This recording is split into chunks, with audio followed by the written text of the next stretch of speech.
Hello and welcome to the Everything's Black Mike podcast with me, Aaron Stokes. And as you can see, there's nobody really around me at the moment recording this video, and that is because it's 7:15 in the morning. I'm in a brisk and quiet Jesmond Street, making the first leg of my journey down to the capital. My particular route is going to be Jesmond over to Sunderland, Sunderland to Thornaby, Thornaby to York, York, and all being well, down to King's Cross. Now I suspect that is not the weirdest or wackiest route that some fans are taking this morning.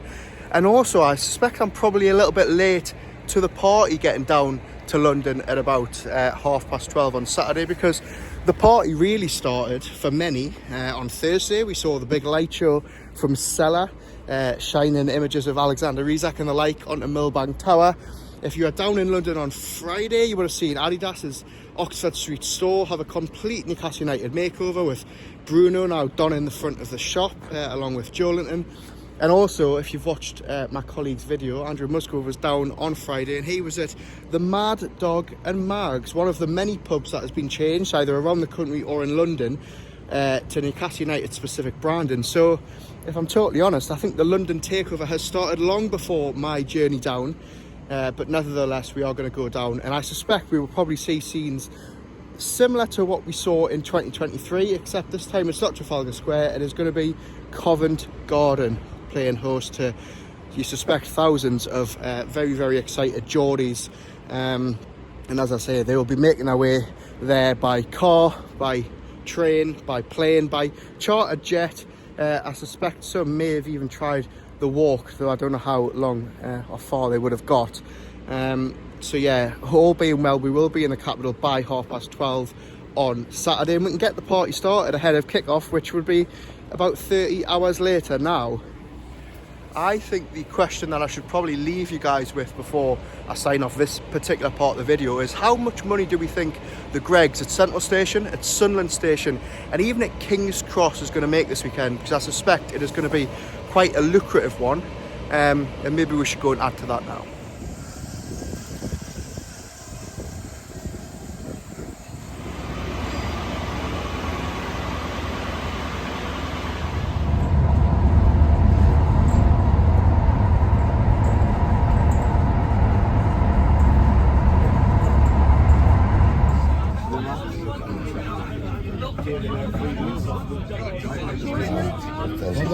How's the results in here?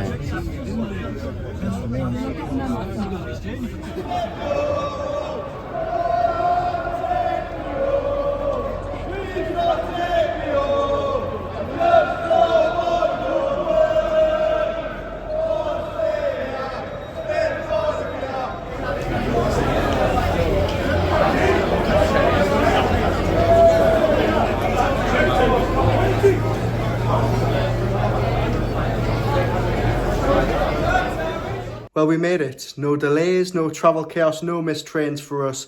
And as you've just seen from those clips there, as we got off the train at King's Cross, there was already plenty of Newcastle United fans make themselves heard, and we could even hear the Dolphin from a couple of streets away, again packed out with those Geordie fans who have already travelled down, despite the fact that it's Saturday lunchtime.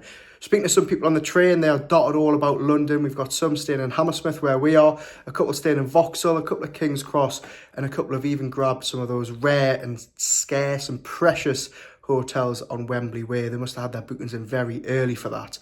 But even though we've just showed you the scenes at King's Cross, it is now time to head to Covent Garden, where the real party is going to happen. Plenty of events on, or expect a really busy afternoon in similar scenes to what we saw at Trafalgar Square last time around. So let's head there right now.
Well, I'll tell you what, I'm going to have that Sandro Tonali chant ringing through my head for the rest of the weekend, because that is pretty much all you heard at Covent Garden on Saturday. As you can see in those videos, plenty of Newcastle United fans making plenty of noise. Now, I think it's only right before we get into the next part of the video that we show you just a little clip of yesterday. A master in action, poetry in motion, some may say, at Covent Garden.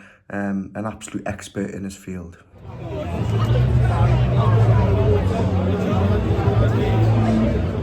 That was, of course, my Everything's Black and White podcast colleague, Andrew Musgrove, who was around Covent Garden yesterday. Thank you to everyone who spoke to him. There will be a video out this weekend of everybody at Covent Garden enjoying the celebrations and giving their prediction for Sunday's final. But about Covent Garden, I think there was a little bit of a different feel around the place yesterday. And what I mean by that is I think it was a little bit more subdued than 2023, when we obviously saw fans flocking to Trafalgar Square before that final with Manchester United. And I think there was two reasons why this time around it was a little bit different. Now, first, I think logistically the location probably wasn't as good. Obviously in Trafalgar Square in 2023 you had fans all in one place, a big square for them to gather all together. Whereas this time it was very spread out. You had some fans, and a lot of them staying by the tube station at the Nag's Head and the pub up there, and then you had this sort of split where the rest of the fans were in the market, where sort of the mime artists are and the pubs are, and that sort of just give it a little bit of a disjointed feel. I didn't think there was that sort of togetherness that we saw in 2023. And reason number two, I think, is generally just the sense of occasion. I think 2 years ago, it was very much Newcastle United were happy to be here. Fans were happy to be here for the weekend.